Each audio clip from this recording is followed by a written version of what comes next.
เจ้าหน้าที่ทหารพรานของไทยได้ไล่ล่าแก๊งค้ายาข้ามชาติซึ่งสามารถยึดของกลางได้เป็นจำนวนหลงหลายและผู้ต้องหาหนีตายข้ามมาฝั่งลาว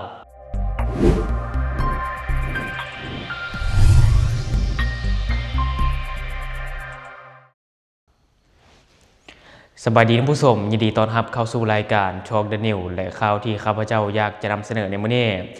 ก็คือเจ้าหน้าที่ทหารพรานของไทยได้ไล่ล่าแก๊งค้ายาข้ามชาติซึ่งต่อกับเหตุการณ์นี้ผู้ต้องหาได้หนีตายข้ามมาฝั่งลาวแต่วันยังดีที่เจ้าหน้าที่ตำรวจของไทยสามารถยึดของกลางเป็นยาไอซ์60กิโลกรัมโดยในของข่าวข้าพเจ้าได้มาจากเพจสำนักข่าว CIA ประเทศไทยที่เขาจะได้ลงเอาไว้ทหารพรานกองร้อยเฉพาะกิจที่2102เฉพาะกิจทหารพรานที่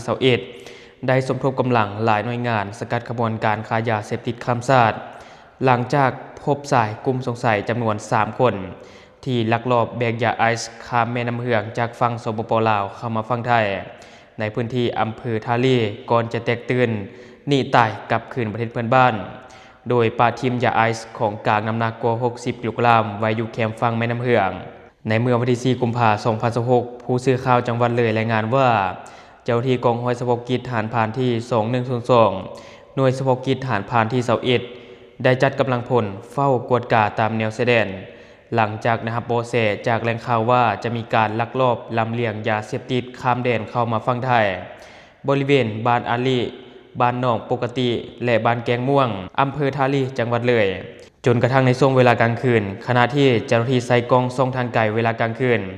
กดพบสายบ่ทราบสัญชาติจำนวน3คนกำลังแบกสิ่งของลุยข้ามแม่น้ำเหืองจากฝั่งสปป.ลาวข้ามมายังฝั่งไทยเมื่อฮอดแคมป์ฝั่งบริเวณบ้านอาลีหมู่6ตำบลอาลีอำเภอทาลีจังหวัดเลยกลุ่มคนดังกล่าวได้วางสิ่งของไว้แคมป์ฝั่งเจ้าหน้าที่จึงได้แสดงตัวเพื่อเข้ากวดสอบเมื่อกลุ่มสายต้องสงสัยเห็นว่าเป็นเจ้าหน้าที่ได้อาศัยความมืดแล่นลงแม่น้ำเหืองลุยหลบหนีข้ามไปยังฝั่งสปป.ลาวอย่างว่องไวจากการตรวจสอบพื้นที่โดยรอบเจ้าหน้าที่พบกระสอบต้องสงสัยจำนวน2กระสอบวางอยู่แคมป์ฝั่ง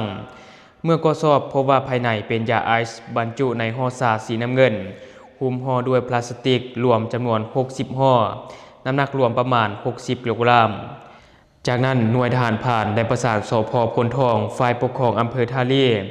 ตำรวจตระเวนชายแดนที่246และชุดปฏิบัติการข่าวที่1กองกำลังสุรศักดิ์มนตรีได้เข้าร่วมยึดของกลางก่อนที่จะนำของกลางทั้งหมดส่งไปยังสถานีตำรวจภูธรโพนทองเพื่อกวดนับอย่างละเอียดบันทึกภาพและบันทึกวิดีโอไว้เป็นหลักฐานพร้อมทั้งส่งมอบให้พนักงานสอบสวนดำเนินการตามขั้นตอนของกฎหมายต่อไปและนี่ก็จะเป็นเนื้อในข่าวที่เจ้าหน้าที่ทหารพรานของไทยได้ยึดของกลางเป็นยาไอซ์60กิโลกรัมท่านผู้ชมก็ถือว่าเป็นจำนวนที่หลายแต่ว่าผู้ต้องหาหนีตายข้ามมาฝั่งลาวซึ่งในปัจจุบันนี้ก็ยังบ่สามารถจับได้เนาะยึดได้เพียงแต่ของกลางและเจ้าหน้าที่ก็กำลังเร่งสืบสวนสอบสวนเพื่อที่จะนำผู้ต้องหามาลงโทษตามขั้นตอนของกฎหมายให้มันได้อันนี้เขาก็ติดตามไปนำกันว่าจะสามารถนำจับผู้บงการอยู่เบื้องหลังได้หรือบ่และวันนี้เฮามาต่ออีกหนึ่งข่าวรัฐมนตรีเน้นให้บริษัทขุดค้นและปรุงแต่งแฮบกซิตแก้ไขปัญหาและชดเชยผลกระทบอย่างเป็นธรรมโดยในของข่าวข้าพเจ้าได้มาจากเพจหนังสือพิมพ์ลาวพัฒนา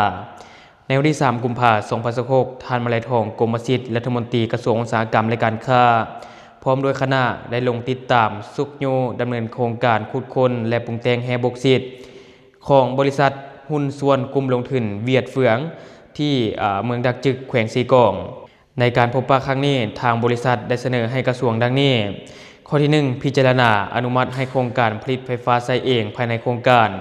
เนื่องจากเป็นภาคส่วนสำคัญในการสนองพลังงานไฟฟ้ารับใช้การผลิตอลูมิเนียมได้ข้อที่2พิจารณารับรองหากสุดท้ายบทศึกษาความเป็นไปได้ของโครงการในโอกาสนี้ท่านรัฐมนตรีกระทรวงอุตสาหกรรมและการค้าได้แนะนำให้บริษัทเอาใจใส่ 1. ปัญหาการชดเชยผลกระทบให้ประชาชนจากการบุกเบิกพื้นที่อย่างเป็นธรรม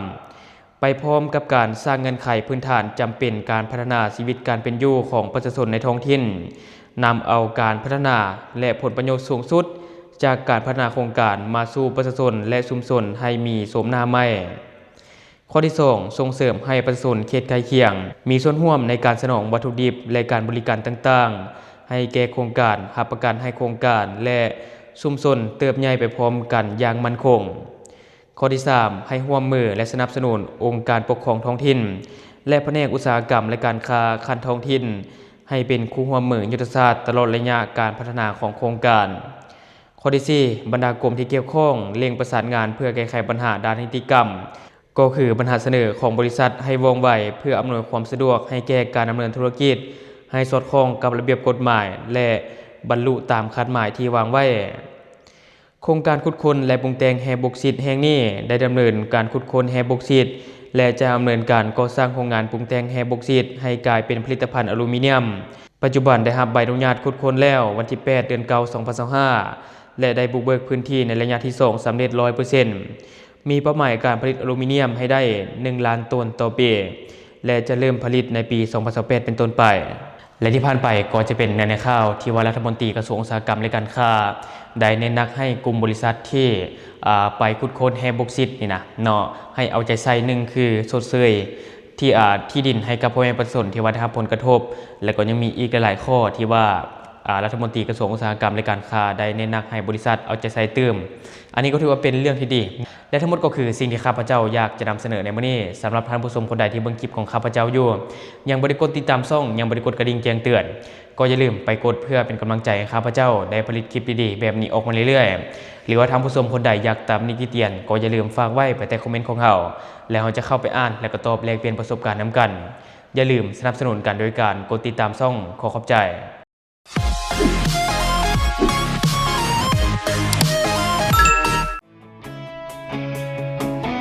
ข่าวสารที่หลากหลายวิเคราะห์ตรงประเด็นอัปเดตใหม่ทุกวันเช้าสายกลางวันเย็นก่าวติดทุกเหตุการณ์นำเสนอ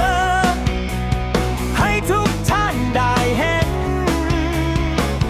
โปรดกดติดตามไว้ช่องTalk the News Talk the News Talk the News Talk the News Talk the News